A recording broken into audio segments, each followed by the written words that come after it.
오늘 저와 여러분이 나눌 말씀의 제목은 진짜가 나타났다, 진짜가 나타났다라는 제목으로 말씀 나누도록 하겠습니다. 진짜가 나타났다. 원래 이게 다른 버전이 있는데 이렇게 진짜가 나타났다 하지 말 걸 그랬습니다.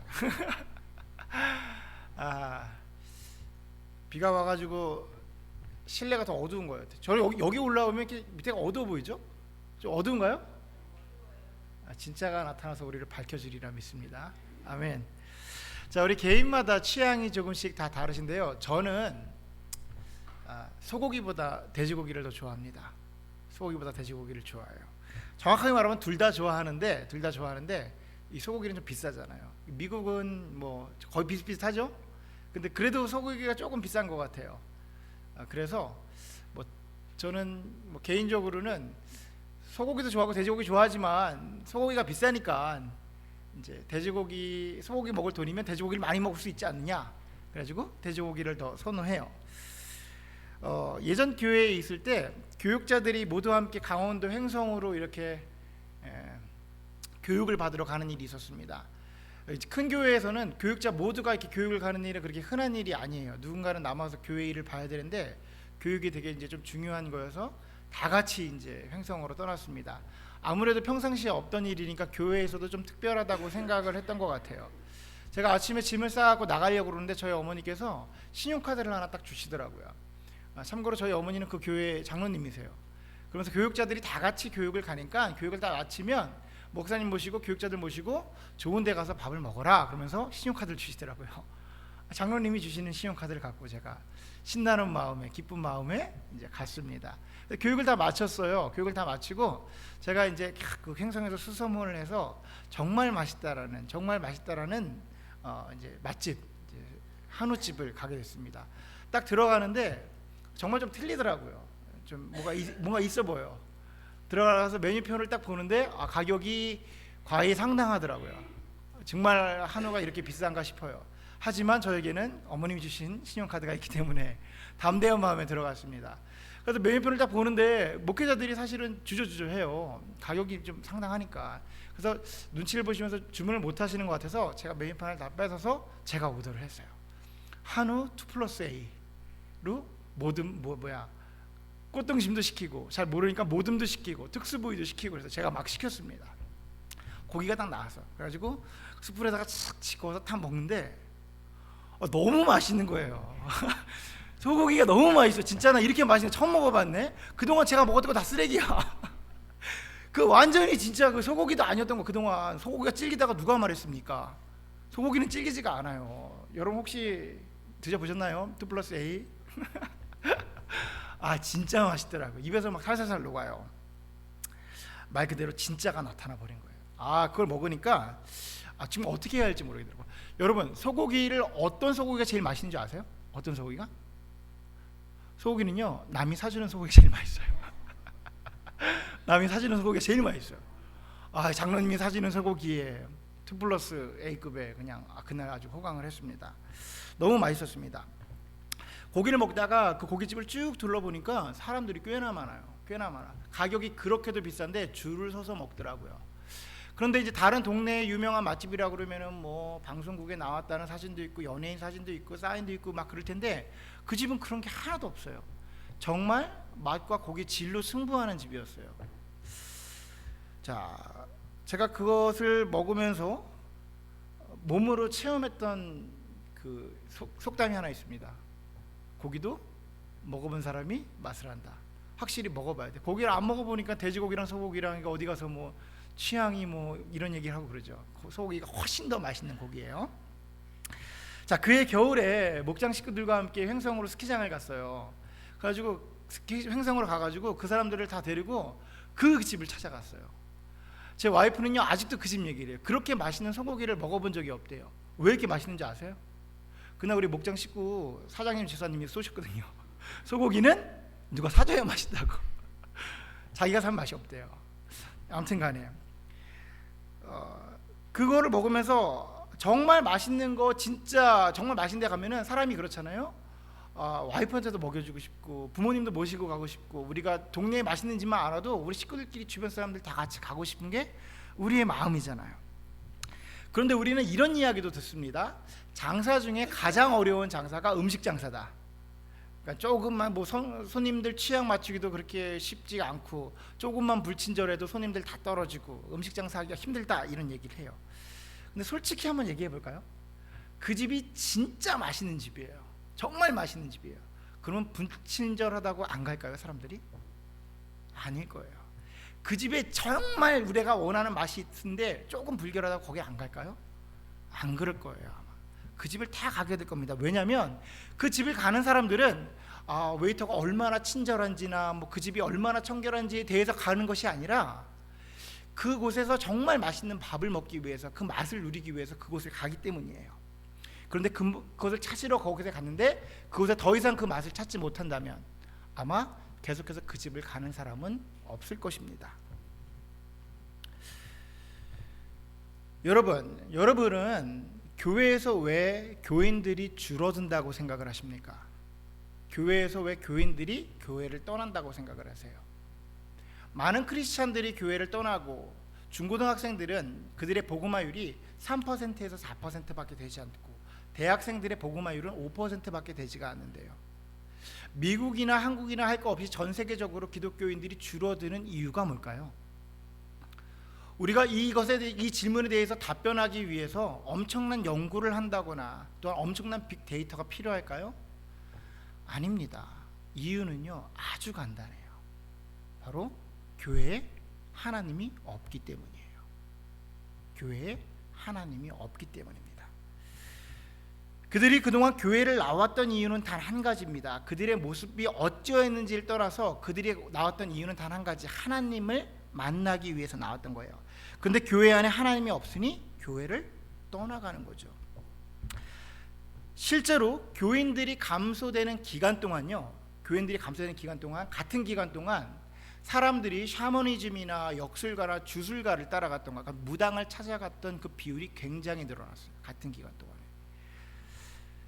이 말은 최첨단 시대를 살아가고 있는 지금 21세기의 사람들이 점점 더 무당하게 가가지고 자기의 운세를 물어보거나 인터넷이나 전화기를 통해서 자신의 운명을 점치고 자기 지갑에 부적을 갖고 다니고 타로 카드를 가지고 다닌다라는 거예요. 그들이 교회에 나와서 영적인 갈급함을 해결하려 했지만 그 갈급함을 해결하지 못하니까 허망한 것으로 마음을 두게 되었다라는 거예요. 마치 성경에 나와 있는 사울 왕처럼 하나님과의 관계가 끊어지니까 무당을 찾아가는 사울 왕처럼 그리했다라는 겁니다. 오늘 본문을 보면 정말 안타까운 이야기가 나옵니다. 바로 나오미의 가족 이야기가 나와요. 우리 본문 1절에서 5절을 한번 차근차근 한번 읽어보도록 하겠습니다. 우리 본문 1절에서 5절을 우리 영상을 보면서 읽도록 하겠습니다. 시작.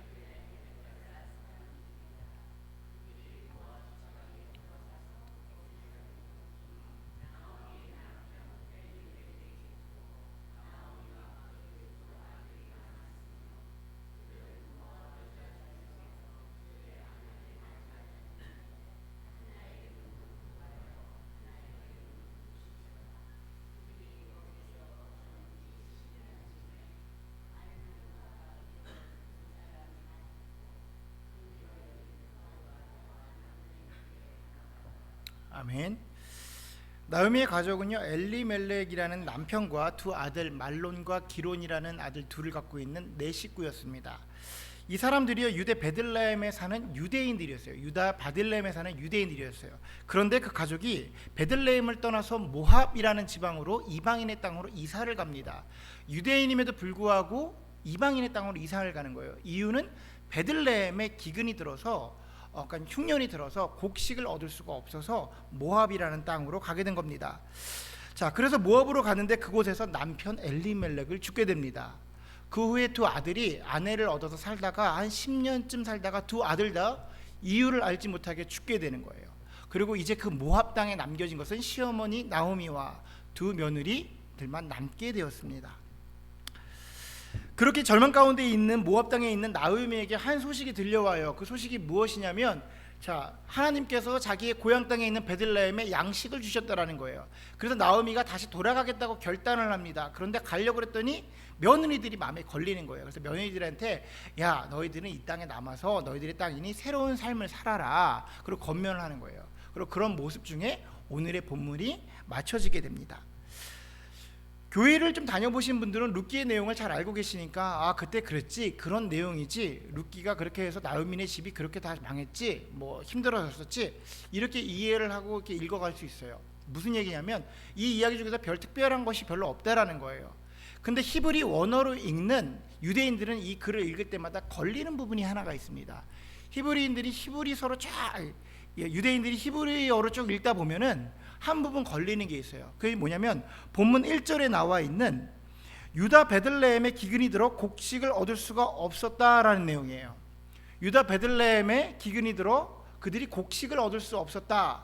유대인들은 이 글을 읽으면 어떤 느낌이 오냐면요, 이게 어떻게 그럴 수가 있지? 라고 읽어요. 왜 그러냐면 히브리 원어를 보면 베들레헴이라는 원래의 뜻이 무엇이냐면 빵집이라는 뜻이에요. 곡식 창고라는 뜻입니다. 빵집, 곡식 창고. 다시 말해서 지금 이 말은 빵집에 빵이 없게 된 상황이고요, 곡식 창고에 곡식이 떨어졌다라는 이야기를 하고 있는 겁니다. 여러분, 어떻게 빵집에 빵이 없을 수가 있죠? 빵집에 빵이 없다면 그 집을 빵집이라고 부를 수가 없는 거예요. 빵집에 다른 것이 다 없은 것을 이해할 수 있지만 빵집에 빵이 없는 것은 이해할 수가 없는 겁니다. 곡식 창고에 다른 것이 없다면 우리는 이해할 수 있는데 곡식 창고에 곡식이 없다, 그러면 그것을 이해할 수가 없는 거예요. 이해할 수가 없으니 당연히 나타난 현상이 뭐죠? 나오미가 떠나는 겁니다. 그가 유대인임에도 불구하고 그 땅을 떠나버리는 거예요. 그리고 어디로 가요? 모압으로 갑니다. 왜? 양식을 얻으려고, 빵을 얻으려고 가게 됐다라는 거예요. 여러분, 지금 이 시대에 베들레헴이 어딜까요? 지금 이 시대의 베들레헴이 어딜까요? 지금 성경이 우리에게 전해지고 있는 이 시대의 베들레헴은 과연 어딜까요? 그것은 바로 교회를 이야기합니다. 교회. 은혜의 빵집, 이 시대의 은혜의 빵집이라고 분류하는 교회를 이야기하고 있는 거예요. 여러분, 이제 조금씩 감이 잡히십니까? 왜 예수님께서 베들레헴에서 태어나셔야 했는지. 빵집에 참빵이 예수님이기 때문이에요. 곡식 창고에 참 곡식이 예수님이기 때문에 베들레헴에서 태어나셨어야만 했던 거예요. 그래서 예수님께서 제자들에게 빵을 건네주면서 이것이 나의 몸이니 먹어라 라고 얘기해요. 내가 너희의 양식이라고 말합니다. 사람들에게 너희가 육신의 빵에 먹을 것이 아니라 하나님의 양식을 먹어라. 그 하나님의 양식이 뭐예요? 하나님의 말씀의 양식이 뭐예요? 바로 예수 그리스도인 거예요. 예수 그리스도를 먹어라 라고 말한 겁니다. 예수님께서 베들레헴의 참 양식이며 진정한 영의 양식으로 오셨기 때문에 그렇게 말씀을 하셨다는 겁니다. 그런데 성경이 오늘 우리가 살아가고 있는 지금 우리에게 던지는 메시지가 뭐냐면 오늘 본문 속에 나와 있는 그 베들레헴이 교회야 라고 말해주고 있는 거예요. 설교 서두에 드렸던 질문이 있습니다. 왜 사람들이 교회를 떠나갈까요? 동일하게 나오미가 왜 베들레헴을 떠나갔습니까? 빵집에 빵이 없어서, 교회에 하나님이 없어서 사람들이 떠나가는 것입니다. 어떤 분들은 반문하시는 분들이 있어요. 우리 하나님은 어디서나 계신 분이고 무소부지하신 분인데 어떻게 해서 교회에 하나님이 없다고 말할 수가 있느냐, 이렇게 물어봐요. 그래, 맞습니다. 요한의 고백처럼요, 그가 없이는 지어진 것이 하나도 없다고 그래요. 모든 것에 하나님이 계십니다. 하나님은 무소부지하신 분이에요. 그런데요, 그 정도의 예수님은요, 술집에도 계세요. 그 정도의 예수님은요, 저 해변가에도 계세요. 그 정도의 예수님은 여러분의 집에도 계시다라는 거예요. 제가 지금 말하고 있는 것은요, 이 교회가 예수님의 집이며 은혜의 빵집이라고 부르는 이 교회에 예수님이 과연 어느 정도 계시냐라는 거예요. 정말 이곳이 예수님의 빵집이, 예수님의 집이고 진정한 은혜의 빵집이면 우리가 그걸로 충족을 느끼고 계시냐고요. 교인들이 다급해집니다. 교회들이 다급해져요. 왜냐하면 교인들이 자꾸만 줄어드니까. 나름대로 자구책을 만듭니다. 아주 멋있는 프로그램을 만들어요. 뭐냐면 예수님께로 초대하는 초청잔치를 만듭니다. 그리고 전략은 성경에서 따와요. 와서 보라는 겁니다. 와보라. 그런데 여러 가지를 막 준비를 해요. 이방으로 간, 세상으로 간 사람들을 다시 초청해서 그들을 교회로 부르겠다라는 겁니다. 성대한 잔치를 엽니다. 선물도 주고 음식도 주고 그들을 향한 메시지도 준비를 합니다. 그런데요, 와 보라 해서 그들을 불러요. 근데 그들의 마음이 혹시 이런 교회의 모습이 잘못된 걸까요? 여러분, 그렇지 않아요. 그 사람들을 무던히 애를 쓰고 그 영혼들을 부르기 위해서, 그 영혼들을 위해서 기도하고 봉사하고 애써서 그런 행사를 준비하는 거예요. 그래서 와 보라 그랬어요. 다 와 보라 그랬습니다. 그래서 사람들이 오라 그래서 갔습니다. 그래서 교회가 보여준 게 뭐죠? 와 보라서 갔더니 교회가 보여준 게 뭐예요? 공연이에요. 행사를 보여줬습니다. 퍼포먼스를 보여줬어요. 여러분, 그런 것들이 예수님에 대한 것일지는 모르지만 결코 예수님은 아니었습니다. 예수님께서는요, 내게로 와 보라라고 말씀하셨을 때 그 수많은 사람들에게 예수 그리스도를 보여줬어요. 하나님의 나라를 보여줬습니다. 빵집들이 무수한 광고를 하는 거예요. 전단지를 막 나눠줍니다. 그리고 그 지역에 맞는 특색을 세우고 전략도 세워요. 그러면서 아주 거창하게 체계적인 광고를 해요. 우리 빵집에는 정말 맛있는 빵이 있다. 이 빵을 와서 맛봐봐라. 와서 이 빵을 맛봐봐라 라고 광고지를 막 전해줘요. 빵이 있다는 소식을 들고 양식에 굶주린 사람들이 모이게 됩니다. 가지고 빵이 어디 있냐고 물어봤더니 빵집에 들어갔는데 빵이 없어요. 주방장도 있고 오븐도 있고 빵을 만드는 레시피도 있는데 빵이 없는 거예요. 빵이 어디 있냐고 묻습니다. 그랬더니 그때부터 우리 빵이 얼마나 좋은 빵인지에 대해서 설명을 하기 시작해요. 이게 얼마나 놀라운 빵인지 모른다고. 나는 그때 그 빵 때문에 얼마나 놀라운지 모른다고. 지금도 그 감격이 잊혀지지 않는다고. 그래서요, 그 사람이 그래서 빵을 달라고 얘기해요. 그 빵을 주십시오. 그랬더니 그 사람을 데리고 빵이 있던 자리에 가서 그 빵의 흔적을 보여줍니다. 이게 빵이 있던 흔적이다. 그래서 빵을 주십시오 라고 말하니까 그 빵 부스러기를 조금 주면서 이게 그 빵이 있었던 그 잔재들이다. 너무 놀랍지 않냐?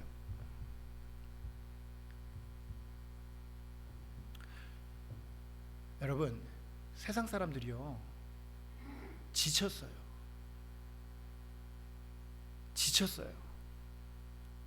여러분 주변에 계신 분들이 정말 교회를 안 나오셨던 분들입니까? 한 번도 안 나오신 분들이에요? 물론 그런 분들도 있을 수 있죠. 하지만 대부분의 사람들이 교회에 나가셨던 분들이고 교회에 가보셨던 분들이에요. 그분들이 교회를 왜 떠나갔을까요?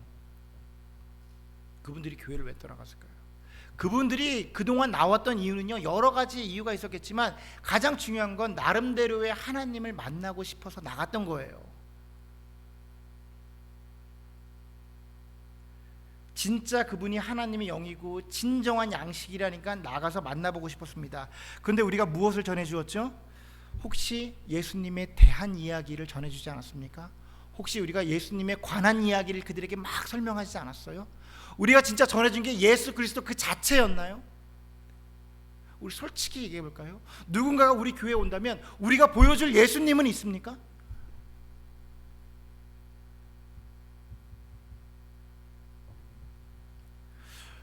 저를 고등학교 1학년 때부터 3학년 때까지 꿈으로 인도했던 명언이 있어요. 나 정말 이렇게 살아야지. 나를 인도했던 명언이 있습니다.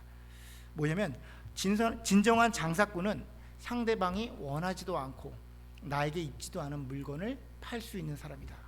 진정한 장사란 상대방이 원하지도 않고 나에게 있지도 않은 물건을 팔 수 있는 사람이다.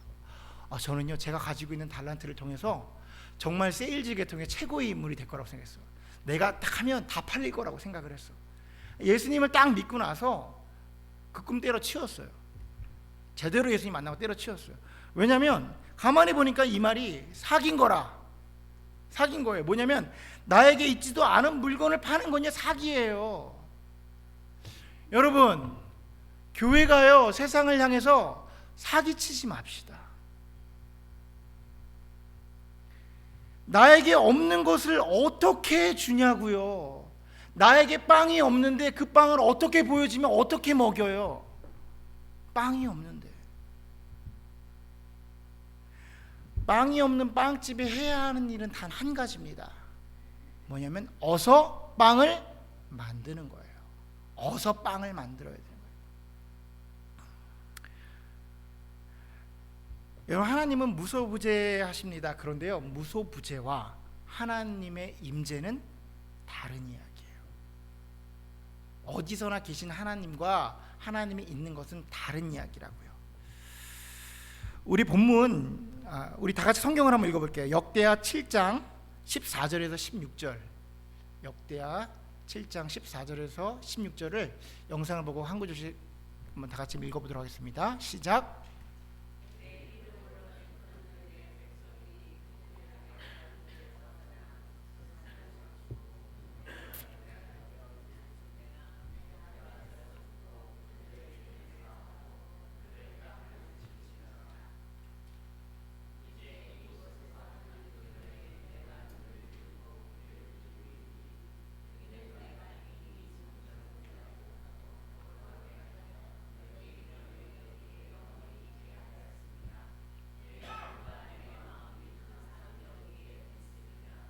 아멘. 이 말씀은요, 솔로몬이 그 솔로몬 성전을 다 완성하고 나서 하나님께서 그들의 백성에게 언약의 말씀으로 주신 거예요. 그러니까 약속의 말씀을 주셨습니다. 그 약속이 뭐냐면 너희가 어떻게 하면 내가 너희와 함께 할 것인지에 대한 약속이에요. 약속입니다. 우리가 눈여겨보아야 할 것은요, 14절에 내 백성이 내 얼굴을 구하면, 16절에 내 눈과 내 마음이 항상 여기에 있으리라. 내 백성이 내 얼굴을 구하면 내 눈과 내 마음이 항상 여기에 있으리라 라고 약속을 하셨어요. 여러분, 하나님은요, 어디에나 계시지만 하나님의 마음과 하나님의 눈은 아무데나 향하고 계시지 않습니다. 하나님이 마음 두고 계신 곳, 하나님이 눈길 두고 계신 곳이 특별히 있다라는 거예요. 우리는 하나님이 특별히 마음 두시고 특별히 눈길 두신 곳을 뭐라고 말하냐면 하나님의 임재라고 불러요. 하나님의 임재. 이스라엘 백성들은요, 이 하나님의 임재를 쉐카이나의 영광이라고 했어요. 쉐카이나, 쉐키나. 뭐냐면 이 쉐키나의 뜻이 뭐냐면 현현입니다. 현현. 하나님의 현현의 영광. 뭐냐면 하나님께서요, 완전히 나타나서 우리에게 보일 수 있도록, 우리가 느낄 수 있도록, 우리가 체험할 수 있도록 우리에게 나타나 주신 것을 하나님의 임재라고 불렀다고요. 만약에 이방 가운데 하나님의 임재가 딱 임하잖아요. 그러면 우리는요, 이 안에서 우리가 보고 느끼고 경험할 수 있게 된다고요. 우리가 도저히 그걸 거부할 수 없어서 이게 임재가 했습니다. 앞에서 지금 하나님의 임재가 있습니다. 뭐 이게 다 뻥이라고요. 왜냐하면 이 하나님의 임재가 임하잖아요. 이거에서 그거를 부인하거나 의심할 사람이 전혀 없습니다. 하나님의 현현이 그런 거예요. 쉐카이나 영광이 일어나는 거죠. 여러분, 하나님의 임재가 일어나면 하나님의 임재가 있는 곳에 어떤 일들이 벌어지는 줄 아세요? 부흥이 일어납니다. 사람들이 모인다는 얘기가 아니에요. 부흥이라는 건 뭐냐면 내 안에서 진정으로 회개가 터져나가는 거예요. 터져나가는 거예요. 하나님이 임하시는 곳에 나타나는 현상이 뭐냐면 주체할 수 없는 회개가 터져나가요. 막 터져나가는 거예요. 성경에 나온 인물을 보면 이사야가 하나님의 영광을 딱 그 임재 안에 들어가니까 화로다 내가 망하게 되었구나. 내가 입술이 부정한 자여 입술은 부정한 민족 중에 안에 있는구나 라고 해요. 그러고 나서 천사 갖고 와서 숯불을 갖고 와서 그 입술을 찢는 일이 벌어져요. 하나님의 임재가 일어나면요, 내 안에서 진정한 고백이 터져나가는 거예요. 나도 알지 못했던 나의 그 추악한 것들, 죄악들이 막 거듭 올라와서 하나님께 다 고백하게 된다고요. 감출 수가 없어지는 거라. 어떤 사람은 그런 것이 뭐가 좋냐고 말할 수 있어요. 그런 거라면 나 하나님의 임재 원하지 않겠다, 막 그렇게 말할 수 있습니다. 그런데요, 여러분, 이 과정을 지나지 않고서는요, 우리는 하나님을 붙잡을 수가 없습니다. 왜냐하면 내가 얼마나 죄인인지, 다른 어떤 것으로도 그 죄악을 지울 수가 없음을 깨닫게 되는 거예요. 그때서야 예수 그리스도의 십자가의 보혈이 나에게 어떤 의미가 되는지 정확하게 알게 되는 거예요. 그래서 붙잡을 수밖에 없는 거예요.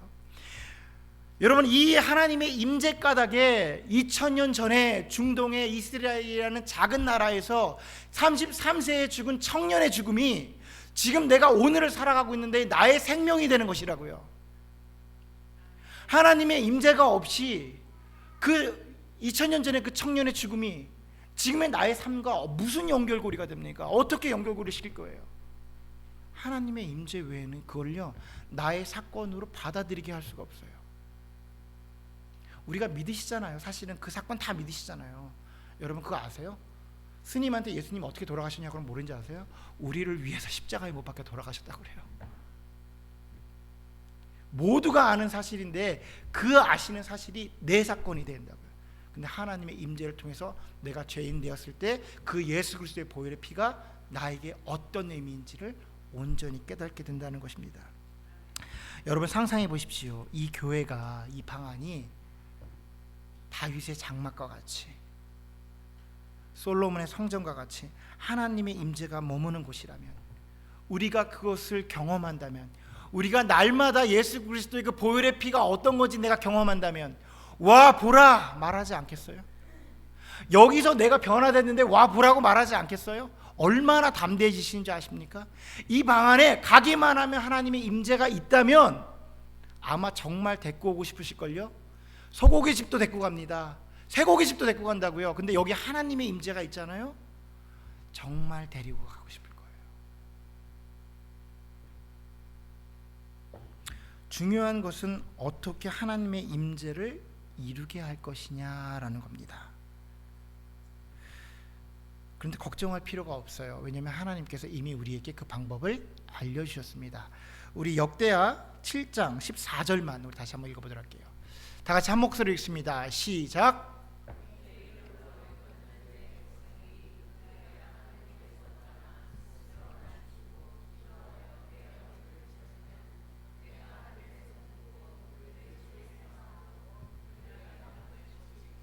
아멘. 내 이름으로 일컫는 내 백성이 그들의 악한 길에서 떠나 스스로 겸비하고, 그러니까 스스로 자신을 낮추고 내 얼굴을 구하면, 착착착 완전한 공식을 주셨어요. 기도하며 내 얼굴을 찾으면. 여러분 그 죄악의 길에서 벗어나라는 거예요. 헤어져 나오라는 거예요. 제가 예전에 성경을 요약하면서 지난번 설교 때 성경을 하나로 요약하면서 공식을 알려드렸죠. 너희는 내게 돌아오라. 그리하면 내가 너희에게로 돌아가겠고, 그리하면 너희는 나의 자녀가 되고 난 너희의 아비가 되리라. 너희는 내게 돌아오라. 그리하면 내가 너희에게 돌아가겠고. 누가 가는 거라고요? 우리가 그 길에서 악한 길에서 떠나서 스스로 겸비하여 기도하여 그분의 얼굴을 구하는 것. 그러면 내가 거기에 임재하겠다고 약속을 하신 거예요. 여러분 에스더서를 보면 그 시골 출신 에스더, 아무 족벌도 없고 아무것도 없던 에스더가요 왕비가 되는 일이 나와요. 에스더가 그 시골 출신임에도 불구하고 궁녀 수업을 받으러, 궁궐 수업을 받으러 1년 동안 준비를 합니다. 1년 동안 목욕을 하고요. 하는 거 아무것도 없어요. 1년 동안 몸에 기름을 바릅니다. 이 기름은 향유인데요, 제사장들이 제사를 지낼 때 쓰는 아주 고가의 아주 향기로운 궁궐에서만 쓰는 그런 향유를 계속 발라요. 매일 그 향유를 바르면 어떻게 될까요? 에스더가 촥 지나갈 때 이미 향기가 쫙 퍼지는 거예요. 에스더가 움직이기만 해도 그 향기가 퍼져요. 아마 모든 사람들이 와, 그 향기에 취했을 거예요. 에스더가 지나가네, 에스더의 향기네. 다른 남자들도 찝쩍댈 수 있을 거예요. 근데 그 에스더가 누구를 위해서 그 향유를 계속 발랐죠? 누구를 위해서? 왕을 위해서. 왕가의 단 하룻밤을 위해서 1년 동안 단 하루도 빼지 않고 그 몸에 향유를 바르면서 기다렸다고요. 가장 정결하게. 여러분 지금 에스더가 하는 그 행위가요, 우리가 하나님에 대해서, 왕 대신 하나님을 향해서 우리가 준비되어야 하는 모습이에요. 날마다 내 자신을 정결하게 아주 정결하게, 누구를 위해서? 하나님의 임재를 위해서, 단 한 번의 만남을 위해서. 근데 하나님이 그 왕이 에스더를 인정했을 때 어떻게 돼요? 왕비가 되잖아요. 그러면서 왕과 함께 더불어 왕궁에 살잖아요. 여러분 우리가 그렇게 정결하게 준비하고 정결하게 준비해서요 하나님의 임재를 맞이하잖아요. 그럼 그 임재 안에서 살아가게 되는 거예요. 그 임재 안에서 가득 채워서 살아가게 되는 거예요. 여러분, 이게 빵을 만드는 방법입니다. 빵이 없는 빵집은 어서 가서 빵을 만들어야 돼요. 제가 이제 뭐 여러 번 하는 간증이지만 뭐 간증이 의미가 있다고 생각하고 지금 이 시기에 더 의미가 있다고 해서 한 번 더 간증을 합니다. 바로 이 자리였어요. 바로 이 자리, 지금 요 강단, 이 포지션에, 이 강당에서 제가 청년 때였어요. 신학을 막 시작할 때였던 것 같습니다. 청년들이 한참 모일 때가 있었어요. 우리가 한마음교회 시절에 한참 모일 때가 있었습니다. 그러다가 조금 흩어지는 시기가 있었어요. 제가 그 당시 청년 회장이었는데 몇 명이 딱 흩어지고 이게 마음대로 안 움직이니까 마음이 불안함이 오는 거예요. 저는 그대로 그게 저희 청년들이 그 당시 때 진짜 많이 모일 때는 35명 청년들만 35명 뭐 40명 유복하게 모였는데 그대로 쭉쭉 갈 거라고 생각했어요. 150명 뭐 200명 갈 거라고 생각을 했어요. 근데 거기서 조금 흐트러지니까 마음에 이렇게 위축이 오는 거예요. 하나님 앞에 와서 기도를 했어요. 뭐라고 기도했냐면, 하나님, 내게 부흥을 주십시오. 이 교회에 부흥을 주십시오. 그래서 제가 뭐라고 말했냐면, 하나님, 이 교회에 진정한 부흥을 주십시오. 제가 이제 하나님의 목회자가 될 텐데 내가 이 교회에서 부흥을 체험하지 못하면, 경험하지 못하면, 그들 안에서 회개가 터져나가는 부흥을 경험하지 못하면 제가 어디 가서 부흥을 말하겠습니까? 저에게 정말 부흥을 경험하게 해주세요. 그리고 이 교회에 진정한 부흥을 터뜨려 주세요. 정말로 제가 정말로 애절하게 기도했어요. 무릎 꿇고 기도하는데 제 기억에 그 당시 때 누가 있었는지 없었는지 잘 모르겠는데 제 기억에는 없었던 것 같아요. 성전에 새벽이었는데 기도를 막 하는데 정말 진짜 소리 질러가면서 그 부흥을 달라고 그냥 매달려서 기도를 했는데 하나님께 아주 선명하게 저한테 마음속에 이렇게 말씀하십니다. 너가 부흥을 원하겠냐? 내가 부흥을 원하겠냐? 그래요. 네가 부흥을 더 원하겠냐? 내가 더 부흥을 원하겠냐? 솔직히 말해서 제가 더 원했거든요. 근데 그렇게 말하면 안 해요. 하나님이 더 원하시고 물어볼 의도가 있었을 거 아니야. 내 마음을 숨긴 채 뭐라고 말하면, 그러니까요, 하나님이 원하시니까 부흥을 주시면 되잖아요. 그때 뭐라고 말씀하시냐면 딱 두 마디 였어요. 그러니까 네가 원하겠냐, 내가 원하겠냐. 그 다음에 한 마디 뭐냐면, 너 갖고는 안 돼. 너 갖고는 안 돼. 너가 진짜 부흥을 원하면 너와 같이 마음을 먹고 있는 사람을 동일하게 무릎을 꿇혀. 그 당시 때가 2007년도였나 그랬어요. 뭐 부흥이요 다시 오라 뭐 1907이었나요? 뭐 그래서 뭐 이 땅에 천년의 부흥이 다시 오라 그거 막 뭐 한참 외칠 때였단 말이에요. 그때 표가 뭐냐면 부흥 나로부터 시작되리였어요. 나로부터 시작되리. 난 나로부터 시작되는 줄 알았지. 근데 하나님 뭐라고 너 갖고 안 된대요.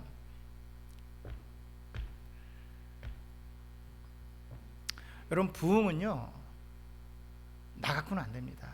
그런데 확실한 건 나로부터 시작될 수 있어요. 나로부터 시작될 수 있어요. 뭐라고 말씀하시냐면, 너와 같이 마음 먹은 자를 무릎 꿇게 해서 함께 기도해. 너희의 자리를 떠나, 악의 자리를 떠나 스스로 겸비하여 기도하여 나의 얼굴을 구하면 내가 너희와 함께 하겠다. 그 말씀이었어요. 여러분, 우리 교회에 기도하고 있잖아요. 제가 이제 와서 깨달았어요. 사실은 설교 준비하면서 깨달았어요. 이 말씀이 그때 하셨던 말씀이 지금 이 말씀이구나. 우리 성령 세례가 뭐죠? 하나님의 얼굴을 구하고 있잖아요. 그 마음으로 지금 동일하게 앉아서 무릎 꿇고 있잖아요. 교회에 주십시오. 이 빵집 안에 진정한 참 양식인 빵이 가득 차도록, 이 곡식 창고에 예수 그리스도로 가득 차도록 우리가 구하고 있잖아요. 하나님, 이거 완전한 언약이 말씀이었어요. 내가 그 땅을 고치고 거기에 너희와 함께 할 거야. 나의 눈이 있는 곳에, 나의 마음이 있는 곳에 영원히 있으리라.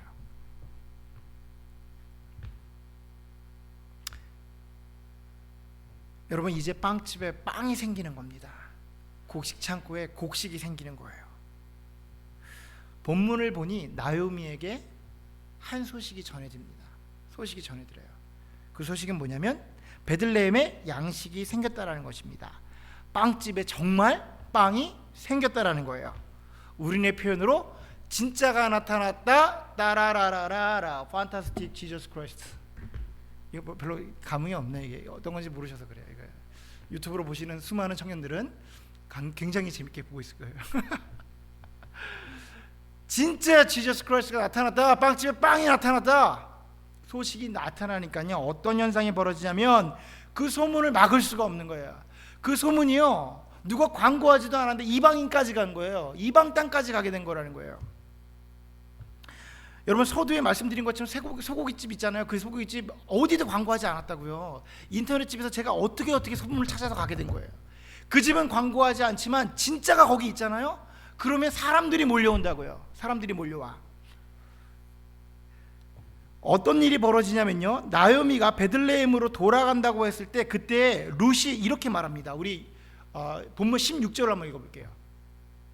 본문 16절을 읽습니다. 예.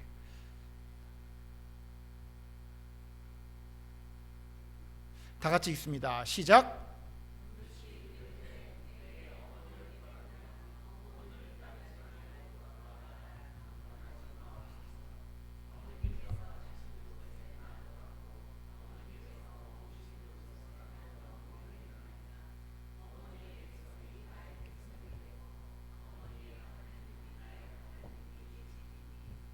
아멘. 지금 룻은요, 어떤 사람이냐면 이방 여인 룻이에요. 모함 여인 룻.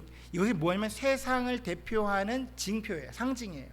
룻이 무슨 일이 벌어지냐면 진짜 양식이 나타났다, 진짜가 나타났다라고 그러니까 그 나오미에게 가서 나도 데리고 가세요라고 말했단 말이에요. 지금 그러면서 당신의 하나님이 나의 하나님이 될 겁니다라고 말을 해요. 무슨 소리냐면 교회 안에 진짜 하나님이 계시잖아요. 임재가 있잖아요. 여기 진짜가 나타나잖아요. 그럼 예전에 교회를 떠났던 사람만 오는 것이 아니라 그들과 함께 세상 사람들이 들어온다고요. 세상 사람들이 몰려오게 되어 있어요. 이것이 사도행전에 나왔던 초대교회의 역사였던 거예요. 진짜가 나타나면, 성령이 나타나면 그들이 온다고요. 그러면 교회가 당황해요. 그럼 그들을 어떻게 정착시키고 어떻게 교육하지? 걱정하지 마시라고요. 하나님 임재가 일어나면 그들 안에서 회개가 터져나간다니까요. 진정한 자기가 죄인임을 알게 되는 거예요. 예수 그리스도를 본인이 알게 되는 거예요. 뭐 안에? 하나님의 임재 안에. 이거를 못 주니까 정착시키려다가 그들이 날아가는 거라고요. 사라지는 거라고요. 교회 안에 하나님만 있어 보세요. 우리가 진검승부해 보세요.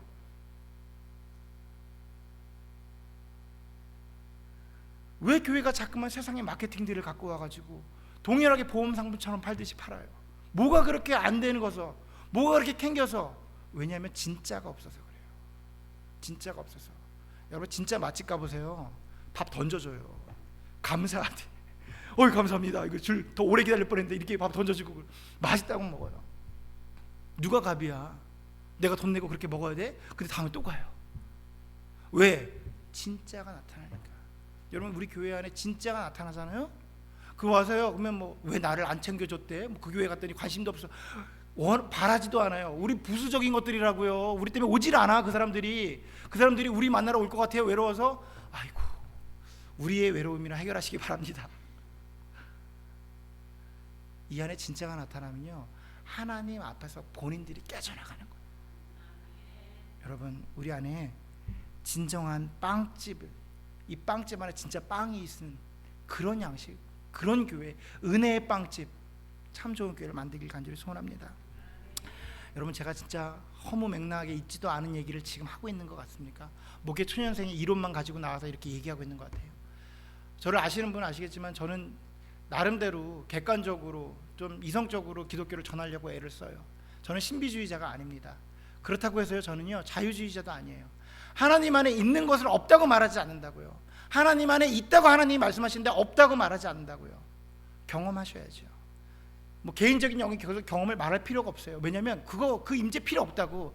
하나님의 임재가 임하였습니다, 이런 선포 필요 없다고요. 여기서 본인들이 임재를 임한 것을 경험하셔야 돼요. 그게 현현이에요. 그게 쉐키나의 영광. 신앙인이 신앙생활하는 동안 쫓아야 하는, 찾아야 하는, 갈구해야 하는 것은 하나님의 임재입니다. 다윗은 그의 생애를 다해서 하나님의 언약궤를 자신의 장막에 드리기를 원했어요. 하나님의 언약궤를 자신의 장막으로 들여오기를 간절히 원했어요. 그런데 다윗이 원했던 건 금으로 만든 상자가 아니었어요. 언약궤 박스가 아니었다라는 거예요. 다윗이 진정으로 원했던 건 그 언약궤 위에 있는 천사 둘, 그룹 둘 사이에 타오르고 있는 파란 불이었습니다. 뭐냐면 쉐카이나의 영광, 그 파란 불, 하나님의 임재였어요. 그 하나님의 파란 불이 꺼지지 않았어요. 다윗이 원했던 것은 그거 하나였습니다.